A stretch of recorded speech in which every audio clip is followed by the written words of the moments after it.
नमस्कार प्यारे बच्चे, उत्कर्ष परिवार में आप सभी का हार्दिक स्वागत है। मैं अमित स्वागत करता हूं आपके इस शानदार मंच पर। और हमारे साथ हैं हिंदी विषय के विख्यात विशेषज्ञ, मतलब भाई साहब प्रयागराज में ना शुक्ला सर का कोई तोड़ नहीं है, चाहे वो ऑफलाइन हो या फिर ऑनलाइन हो। प्यारे बच्चे, आज है हिंदी दिवस और आज हम शुक्ला सर के साथ एक विशेष परिचर्चा करेंगे। जानेंगे हिंदी दिवस के सभी उन पहलुओं को जो आपसे परीक्षाओं में पूछा जा रहा है, साथ ही साथ कुछ विशेष टॉपिक पर चर्चा करने वाले हैं। तो सबसे पहले शुक्ला सर एक बार बच्चों का अभिवादन करिए और आइए शुरू करते हैं। बिल्कुल सर, बहुत बहुत धन्यवाद। और आपको भी और समस्त जितने भी प्यारे प्यारे विद्यार्थीगण देख रहे हैं, आप सभी को हिंदी दिवस की बहुत बहुत शुभकामनाएं। कहा जाता है, भारतेंदु हरिश्चंद्र की एक उक्ति याद होगी, अंग्रेजी पढ़ के यद्यपि सब गुण होत प्रवीण, पै निज भाषा ज्ञान के रहत हीन के हीन। बच्चे, आप कितनी भी कोई भी भाषा पढ़ लो, हमें जिस देश में रहना है, जिस संस्कृति में रहना है, जिस संस्कार में रहना है, उस संस्कृति उस संस्कार को अगर जीवंत रखना है तो उसके लिए जो हमारी एक अभिव्यक्ति की भाषा होती है, हिंदी होती है। तो एक बार समस्त सभी जितने भी प्यारे प्यारे बच्चे देख रहे हैं, आप सभी को हिंदी दिवस की बहुत बहुत शुभकामनाएं। और हिंदी की सर ये महिमा है कि पूरे उत्तर प्रदेश में हिंदी तो लगभग सब जगह मिलेगी। यही वजह है कि हमारे परीक्षाओं में भी हिंदी एकदम स्पष्ट है। उत्तर प्रदेश की लगभग सभी परीक्षाओं में हिंदी पूछा जाता है। तो शुक्ला सर, सबसे पहले ये बताइए, बच्चों के मन में एक बहुत बड़ा सवाल होता है कि भाई हिंदी राजभाषा है, राष्ट्रभाषा है, मातृभाषा है, क्या है हिंदी? बिल्कुल सर, देखिए एक बात क्लियर कर देना चाहूंगा, राजभाषा, राष्ट्रभाषा, मातृभाषा, भाषा, बोली, उपभाषा, इनमें बच्चा अक्सर कंफ्यूज रहता है। वैसे हमने अपनी क्लास के दौरान तो सर मैं भाषा इतना पढ़ा देता हूं कि जितना आदमी सोच नहीं सकता। मैं भाषा से ही हमेशा शुरुआत क्लास की करता हूं। मुझे पता है कि जब जिसके बारे में पढ़ें, हिंदी एक भाषा है, पहले जब हम उसके बारे में जानेंगे, तब जब उसके बारे में जानेंगे और पढ़ेंगे तो उससे बेहतर चीजें सीख पाएंगे। इसीलिए अगर हम बात करें सर राजभाषा की, तो राजभाषा का शाब्दिक अर्थ होता है राजकाज की भाषा। राजकाज का मतलब सरकारी कामकाज के लिए प्रयुक्त भाषा। अब भारतीय संविधान में जो सरकारी कामकाज की बात आती है, तो वहां पर संघ की राजभाषा के रूप में 14 सितंबर 1949 ईस्वी को हिंदी को स्वीकार किया गया, जिसमें बहुत सारे विद्वानों के अलग अलग भूमिका हैं। कुछ जो है चाहते थे कि संस्कृत बने, कुछ चाहते थे हिंदुस्तानी बने। उसमें वोट हुआ जिसमें केवल एक वोट से विजयी होकर के हिंदी हमारी राजभाषा बनी। और दूसरी चीज आती है बच्चे राष्ट्रभाषा। राष्ट्रभाषा क्या है? कई बार हम ये कह लेते हैं कि भारत की राष्ट्रभाषा क्या है, तो इसमें कंफ्यूज होते हैं कि राष्ट्रभाषा मतलब हिंदी। नहीं, भारतीय संविधान में वर्तमान समय में सर 22 भाषाएं सम्मिलित हैं, जिसमें मूल संविधान की अगर हम बातें करें तो 14 भाषाएं थी, जिसमें हिंदी का जो है भारतीय संविधान में चौथा स्थान रहा है। असमिया, बांग्ला, गुजराती, हिंदी, कन्नड़, कश्मीरी, मलयालम, मराठी, उड़िया, पंजाबी, संस्कृत, उसके बाद तमिल, तेलुगु, उर्दू, ये मूल भाषा में, मूल जो संविधान था उसमें 14 भाषाएं थी। उसके बाद 3 नए संशोधन हुए। पहला संशोधन जो भाषा में हुआ वो 21वें संविधान संशोधन के द्वारा हुआ, जिसमें सिंधी जोड़ी गई, 15वीं भाषा हो गई। फिर दूसरा संशोधन जो हुआ जो है वह 1992 ईस्वी में हुआ, जिसके अंतर्गत हमने देखा कि 3 भाषाएं जोड़ी गई, कोंकणी, मणिपुरी और जो है नेपाली। इसके बाद तीसरा संशोधन जो था 2003 में हुआ, जिसमें 4 भाषाएं जोड़ी गई, बोडो, डोंगरी, मैथिली और संथाली। यानी कि 21वें संविधान संशोधन, 71वें संविधान संशोधन और फिर 92वें संविधान संशोधन, 3 नए संशोधन के द्वारा टोटल 8 नई भाषाओं को जोड़ करके 22 भाषाएं हो गई। तो अब विश्व की परिकल्पना की अगर बात करें तो हिंदी का हमारा तीसरा स्थान आता है। लेकिन अगर पीछे के परिप्रेक्ष्य में जाएं तो आज से 3-4 साल पहले देखें तो हिंदी चौथे स्थान पर थी। और हमें विश्वास है सर कि जो जहां पर हम आज के समय में जनसंख्या में भारत जो है पहले स्थान पर है, जो कि एक डाटा अगर देखा जाए तो आज से अगर 1 साल पहले, आप तो करंट पढ़ा रहे हैं सर, जानते ही होंगे, एक जो डाटा था, एक्सपेक्टेशन लगाई गई थी कि भारत 2030 तक चाइना को जनसंख्या में पीछे छोड़ देगा। लेकिन कहीं ना कहीं कोरोना का प्रभाव और हम लोगों ने बड़ी प्रोग्रेस किया सर, उन्नति किया बच्चे पैदा करने में, या फिर ये समाज को देखा जाए तो जो एक उत्पादन दर है हमारी वो अधिक है। हमने चाइना को 2023 में ही पीछे छोड़ दिया कहीं ना कहीं। तो अगर अभी ओवरऑल देखा जाए तो अभी जनगणना तो हुआ नहीं है, लेकिन हाल फिलहाल हम यही पर जान सकते हैं कि विश्व में बोले जाने के आधार पर हिंदी तीसरे स्थान पर है। भारतीय संविधान में हिंदी का जो स्थान है वह चौथा है। अब ये तो बात हो गई सर राष्ट्रभाषा। तो अब राष्ट्र का मतलब हो गया राष्ट्र की भाषा। अगर किसी के 22 बच्चे हैं हैं उसमें से किसी एक भाषा को कह दिया जाए कि हमारी भाषा है, तो 21 भाषा क्या होगी सर, नाराज हो जाएगी। तो इस चीज को देखते हुए जो भारत की राष्ट्रभाषा है उसमें उत्तर मिलता है कि भारत की कोई राष्ट्रभाषा नहीं है, क्योंकि राष्ट्र का मतलब होता है संपूर्ण राष्ट्र के द्वारा बोली जाने वाली भाषा। अब इसके बाद आता है सर मातृभाषा। मातृभाषा कोई भाषा नहीं होती। जिस बच्चे का जब जन्म होता है तो वह अनुकरण के माध्यम से भाषा सीखता है।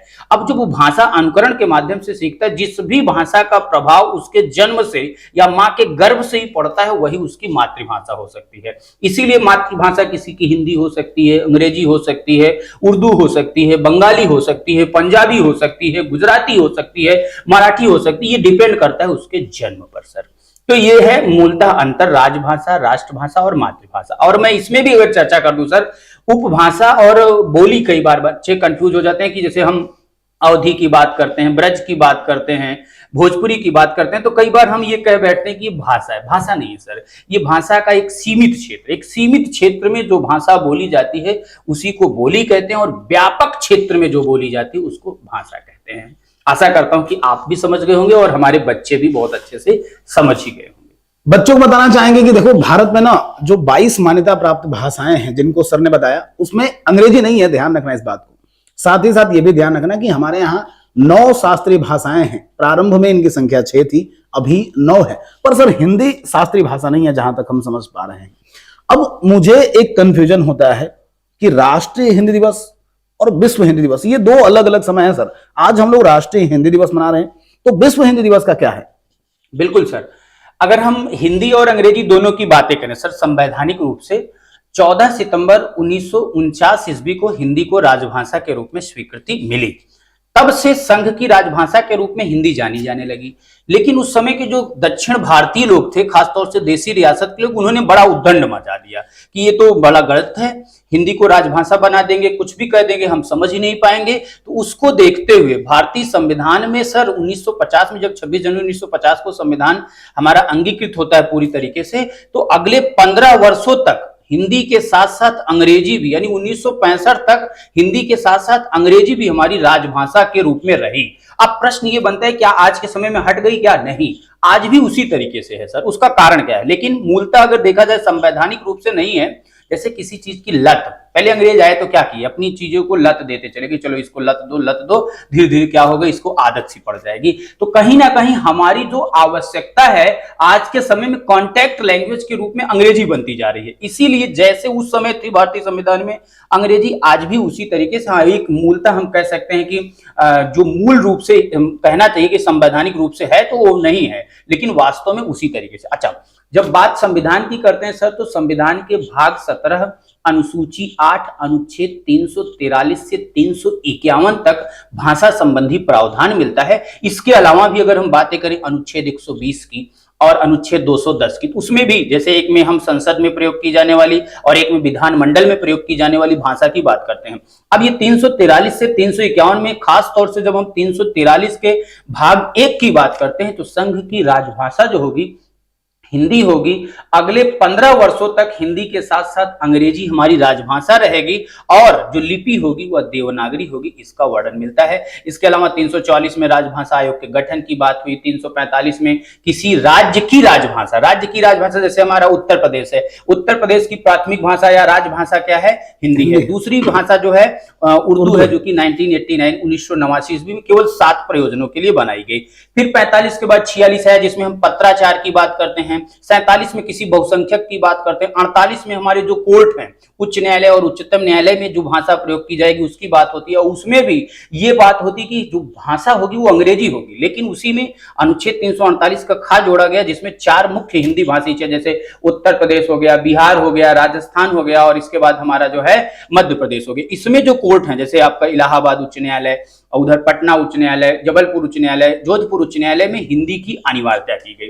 349 में जो मंजूरी नहीं होती थी पहले राष्ट्रपति को, उसको अनिवार्य किया। 350 के अंतर्गत भाषा में जो है जो प्राथमिक स्तर पर जो भाषा होगी उनकी जो शिक्षा होगी वो हिंदी में अनिवार्य कर दिया गया।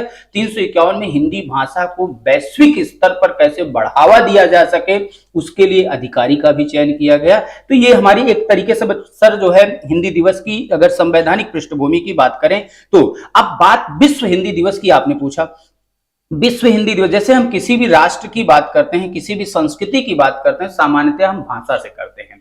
इसी को देखते हुए सर 25 जून 1975 ईस्वी को राजभाषा विभाग की स्थापना हुई, जो कि आगे चल करके 1976 के अधिनियम से जाना गया, जिसमें हिंदी भारत के संपूर्ण राज्य और केंद्र शासित क्षेत्रों को 3 वर्गों में वर्गीकृत किया गया, जिसमें समूह का, समूह खा और समूह गा। समूह का के अंतर्गत ऐसे राज्यों को या ऐसे क्षेत्रों को रखा गया जिनकी प्राथमिक भाषा हिंदी, जैसे उत्तर प्रदेश, मध्य प्रदेश, बिहार, झारखंड, इधर आपका हरियाणा, दिल्ली, ये सभी राज्य। और समूह खा के अंतर्गत ऐसे क्षेत्र को रखा जिनकी प्राथमिक भाषा तो दूसरी है, लेकिन द्वितीयक भाषा के रूप में कहीं ना कहीं, यानी पत्राचार में हिंदी का, जैसे आपका गुजरात हो गया, प्राथमिक भाषा गुजराती है लेकिन दूसरी भाषा हिंदी। आपका पंजाब हो गया, पंजाब में पहली भाषा पंजाबी, दूसरी हिंदी। महाराष्ट्र हो गया मराठी, फिर जाके बंगाल में बंगाली, फिर जाके हिंदी। तो ऐसे राज्यों को रखा गया। और इसके बाद सर समूह गा के अंतर्गत जो है ऐसे क्षेत्रों को रखा गया जो समूह का और समूह खा में नहीं थे। अब विश्व हिंदी दिवस का जो परिचलन हुआ वह 10 से 14 जनवरी को पहली बार जो है 10 से 14 जनवरी 1975 ईस्वी में हुआ, जो कि जो भाषा में हम प्रचार की बात करते हैं तो सबसे बड़ा प्रचार समिति है राष्ट्र भाषा प्रचार समिति वर्धा। तो राष्ट्रभाषा प्रचार समिति वर्धा के द्वारा हुआ, जिसमें जो है हमारे मॉरिशस के प्रधानमंत्री थे शिवसागर राम गुलाम जी, जो है उपस्थिति थी उनकी। और ये सम्मेलन हुआ जिसका जो है एक थीम बनाया गया वसुधैव कुटुंबकम। तो 1975 अभी हाल ही में सर 2023 में फिजी में हुआ है, जो कि 12वां विश्व हिंदी सम्मेलन था। तो पहला सम्मेलन जो हुआ 1975 ईस्वी में हुआ। कहां पर हुआ, यहां से क्वेश्चन भी कई बार सर एग्जाम में पूछा है। तो भारत के महाराष्ट्र के नागपुर में हुआ। और उसके बाद दूसरा सम्मेलन जो है 76 में हुआ। 76 में ये सम्मेलन जो है कहां पर हुआ पूछा जाता है, मॉरिशस में। मॉरिशस में एक ही जगह पर आज तक सम्मेलन हुए हैं, पोर्ट लुई मॉरिशस में। यूपीएसआई में सर ये कई बार पूछा जाए, जैसे प्रीवियस ईयर में मैं देख रहा था। बिल्कुल सर, यूपीएसआई के हर एक सेट में ये क्वेश्चन आता है, यहाँ तक कि वो ईयर पूछ लेता है कि कौन से वर्ष में बनेगा। तो देखिए, तो हम 75 की बात की, 76 की बात की, 76 के बाद सर 83 में नई दिल्ली भारत में हुआ। फिर 93 में पोर्ट लुई मॉरिशस में हुआ। फिर 96 में जो है त्रिनिदाद टोबैगो में हुआ। फिर 99 में सर लंदन में हुआ। फिर 2003 में जो है पारामारिबो सूरीनाम में हुआ। 2003 के बाद 2007 में न्यूयॉर्क अमेरिका में हुआ। 2007 के बाद अगर हम देखते हैं सर तो 2012 में जोहान्सबर्ग दक्षिण अफ्रीका में होता है। फिर 2015 में जो है भारत के जो है मध्य प्रदेश एवं भोपाल में होता है। और 2018 में पोर्ट लुई मॉरिशस में। और 2023 में भी जो हाल ही में हुआ है सर, जिसमें जो है पारंपरिक ज्ञान से आर्टिफिशियल की ओर जो है एक थीम दिया गया, ये जो है फिजी में हुआ है सर। तो ये एक वैश्विक स्थिति के आधार पर देखा जाए तो यही इसकी परिकल्पना है। तो 10 जनवरी को यानी कि हम कह सकते हैं कि सर विश्व हिंदी दिवस मनाया जाता है। इसीलिए सर 10 जनवरी को मनाया जाता है। अब बच्चों में एक मिथ्या ये रहता है कि 10 से 14 जनवरी 1975 में स्थापना हुई, हिंदी दिवस हुआ, तो बच्चा यही समझ लेता है कि 1975, जबकि वास्तव में ये नहीं है सर। 10 जनवरी 2006 ईस्वी को भारत सरकार के विदेश मंत्रालय द्वारा, उस समय तत्कालीन जो है कांग्रेस की सरकार थी, हमारे डॉक्टर मनमोहन सिंह जी जो है प्रधानमंत्री हुआ करते थे, उनकी सरकार में विदेश मंत्रालय के द्वारा विश्व हिंदी दिवस मनाए जाने का प्रावधान किया गया। तब से प्रत्येक वर्ष 10 जनवरी को विश्व हिंदी दिवस मनाया जाने लगा। अक्सर लोग ये सोच लेते कि नहीं 1975 से, 1975, 76, 83, 93, 96, 99 ये सभी तो सर सम्मेलन है। बाकी जो भूमिका मिलती है वह 10 जनवरी 2006 से मिलती है। अब सर इतनी सारी बातें हो गई तो लगे हाथ ये भी बता दीजिए कि हिंदी की उत्पत्ति कैसे हुई। बिल्कुल सर, देखिए जब हम उत्पत्ति की बात करते हैं, भारत ऋषियों का देश कहा जाता है सर। हिंदी का एक जो प्राकट्य है, अगर उस प्राकट्य की बात करें तो सबसे पहले सर संस्कृत आती है। संस्कृत में भी वैदिक संस्कृत, लौकिक संस्कृत। अब इसमें भी जब डिवीजन मिलता है तो संस्कृत, संस्कृत से पाली, पाली से प्राकृत, प्राकृत से अपभ्रंश, अपभ्रंश के उत्तर भारत में 7 रूप मिलते हैं। उसी का एक रूप है आपका सौरसेनी अपभ्रंश। उसी सौरसेनी अपभ्रंश से हिंदी का विकास होता है। अब इसमें भी क्वेश्चन कई बार बनता है सर कि आपसे पूछ लेगा, संस्कृत की बात करें, संस्कृत में वैदिक संस्कृत, लौकिक संस्कृत की बात की, पाली, पाली का मतलब होता है, कई बार हमने देखा है कि यूट्यूब पर बहुत सारे बच्चे कमेंट करने वाले, कुछ जो खासतौर से जातिगत रूप से होते हैं, वो इसी बात पर लेकर लड़ जाते हैं। और टीचरों में भी कुछ असमंजस की स्थिति रहती, नहीं समझ पाते। मैं बता देना चाहूंगा सर कि जो पाली थी, पाली को ही प्रथम प्राकृत कहा जाता है। जो बौद्ध साहित्य हुआ, बौद्ध साहित्य में खासतौर से त्रिपिटक लिखे गए सर, आप अक्सर पढ़ाते हैं, हमने क्लास में देखा है। त्रिपिटक में जिसमें सुत्त पिटक, विनय पिटक, अभिधम्म पिटक की बात की जाती है, तो इसकी रचना जो हुई थी सर वो पाली में ही हुई थी। थी। पाली के बाद प्राकृत की बात की गई। प्राकृत जो है वह जैन साहित्यों का ग्रंथ माना जाता है। जैनियों का पवित्र ग्रंथ एक लिखा गया आगम। आगम की जो रचना हुई थी सर प्राकृत में हुई। प्राकृत को द्वितीय प्राकृत कहा जाता है और अपभ्रंश जो है इसको तृतीय प्राकृत। अपभ्रंश शब्द के प्रयोग पर कई बार प्रश्न बन जाता है। प्रयोग की बात की करें तो हम तो त्रिमुनि के अंतर्गत ही जो है बातें कर लेते हैं, लेकिन वास्तव में अपभ्रंश में लेखन की जहां तक बात आती है सर, स्वयंभूकृत एक पौमचर्य ग्रंथ लिखा गया जो कि भगवान राम के जो है चरित्र पर ही लिखा गया, जो कि 5 कांडों में लिखा जो है पौमचर्य को, जिसमें कि 5 कांड में 83 संधि खुद लिखा और 7 संधि उनके पुत्र त्रिभुवन ने लिख करके पूरा किया। तो ये सर हिंदी का विकास यानी कहा जाए तो सौर सैनी अपभ्रंश से हुआ है। तो प्यारे बच्चे, आशा करते हैं कि आपको हिंदी के बारे में इतनी सारी जानकारी उपलब्ध हुई, अच्छा लगा होगा जान करके। और प्यारे बच्चे, शुक्ला सर के साथ अभी यूपीएसआई में बहुत सारी क्लासेस हम लोग लेंगे। यूपीएसआई के सर लगातार वैकेंसी बनी हुई है और इसमें मतलब यहां पर तो सिर्फ आपने डेमो देखा है, ऑफलाइन में आप देखेंगे शुक्ला सर का जो एक्सपोजर है, भाव भंगिमाओं के साथ जो शुक्ला सर पढ़ाते हैं, आपको मजा आएगा प्यारे बच्चे। तो मैं बस यही कहूंगा कि उत्कर्ष परिवार पे भरोसा रखिए। हमारा जो कंटेंट होगा सर सबसे अलग होगा, बिल्कुल सर। और हमारी जो मेहनत होगी वो भी बढ़िया होगी। और साथ ही साथ शुक्ला सर बच्चों को हम दोनों लोग हिंदी दिवस की बहुत सारी शुभकामनाएं देते हैं। और शुक्ला सर की जो क्लासेस चल रही है ना, क्लासेज में भी बने रहिएगा। शाम को सर आजकल पढ़ा रहे हैं इन दिनों, हालांकि सुपर टेडी क्लासेज है, पर बहुत जल्द एसआई की एक सीरीज भी हम लोग शुरू करेंगे जल्द से जल्द ही। और इसके अलावा सर उत्कर्ष परिवार अपनी स्थापना दिवस जो 22 वर्ष हो चुका है, तो स्थापना दिवस के उपलक्ष्य में भी बच्चों को कुछ भेंट देने वाला है, तो उसके बारे में भी कुछ बता दीजिए। बिल्कुल सर। तो देखिए इन दिनों उत्कर्ष 22 वर्ष का हो चुका है। इस पर एक विशेष ऑफर चल रहा है, 22% एक्स्ट्रा डिस्काउंट दिया जा रहा है बच्चों को। तो ये बहुत अच्छा मौका है आप सभी विद्यार्थियों के लिए कि अगर आप चाहते हो, बहुत शानदार तैयारी करना चाहते हो, ऑनलाइन घर बैठे आप प्रदेश लेवल पर या केंद्र की जो भी वैकेंसीज हैं इन पर रिलेटेड अगर आप तैयारी करना चाहते हो तो ये आपके लिए बहुत सुनहरा मौका है। हमारे ऐप पर जाइए, आप कोर्स परचेज कर सकते हो। ये ऑफर आपको याद रखना होगा सर कि वो 16 सितंबर है। अच्छा, एक चीज और बता करके बच्चों से विदा लेंगे। हिंदी की व्युत्पत्ति, जब आप उत्पत्ति पूछ ही लिए तो व्युत्पत्ति बता दें सर। व्युत्पत्ति की जहां बात आती है, कई बार बच्चे ये कंफ्यूज हो जाते हैं, हिंदी को फारसी है बता देते हैं। नहीं, अगर हिंदी फारसी होती तो मुझे लगता है सर फारसी का कोई टीचर आपके साथ बैठ करके यहाँ वार्तालाप करता। ये मैं थोड़ी सी मिथ्या दूर करना चाहूंगा। जब सब भारत की बात आती है तो भारत सबसे पहले ईरानी आते हैं सर। ईरानी आते कहां से हैं? सिंधु नदी से होते हुए। इस सिंधु नदी से जब होकर के आते हैं तो उनकी भाषा सर थी पल्लवी। पल्लवी जो होती है मसनवी के काफी करीब होती है, उर्दू के समकक्ष मानी जाती है। अब वो सिंधु नदी से होकर आए तो सा का उच्चारण पल्लवी भाषा में सर हा की तरह होता है और धा का उच्चारण दा की तरह होता है, तो उन्होंने सिंधु को ही हिंदू कह दिया। अब हिंदू से कालांतर में उर्दू का एक प्रत्यय जुड़ता है सर, हम अक्सर क्लासेस में पढ़ाते हैं, वी प्रत्यय जुड़ने से हिंदवी बना और वही हिंदवी शब्द आगे चल करके वा का लोप हो जाने से हिंदी बन गया। तो हिंदी शब्द मूलतः सर फारसी का है, लेकिन हिंदी क्या है? एक हिंदी भाषा है। वो बात तो वही हो गई कि हमारे घर बच्चा हुआ और नाम पड़ोसी रख दिया। अब पड़ोसी को पता नहीं था, उसने हम पता लगा कि एक जैसे सामान्य स्थिति में कहा जाए कि एक मुस्लिम के घर में बच्चा पैदा, उसका नाम राम रख देने से तो मुसलमान ही रहेगा, वो हिंदू नहीं हो जाएगा। या हिंदू के घर में कोई बच्चा पैदा हुआ, उसका नाम रहीम रख दें या उसका नाम कुछ और रख दें मुस्लिम नाम, तो मुस्लिम नाम रख देने से वह मुसलमान नहीं हो जाएगा, हिंदू ही रहेगा। तो सेम स्थिति सर भाषा की भी है। तो हमारी भाषा की बातें हमने आपसे बहुत कर लिया और ऑफर की बात भी हो चुकी है। तो साथियों ये मौका है, अच्छा है। और यूपीएसआई में तो बहुत अच्छे लेवल से तैयारी कराई ही जा रही बात कंटेंट की साथियों, तो हम सभी 1-2 क्लास में या 1-2 बातों में ऐसे करें सर, ये तो हमको लगता है बहुत ही कम होगा।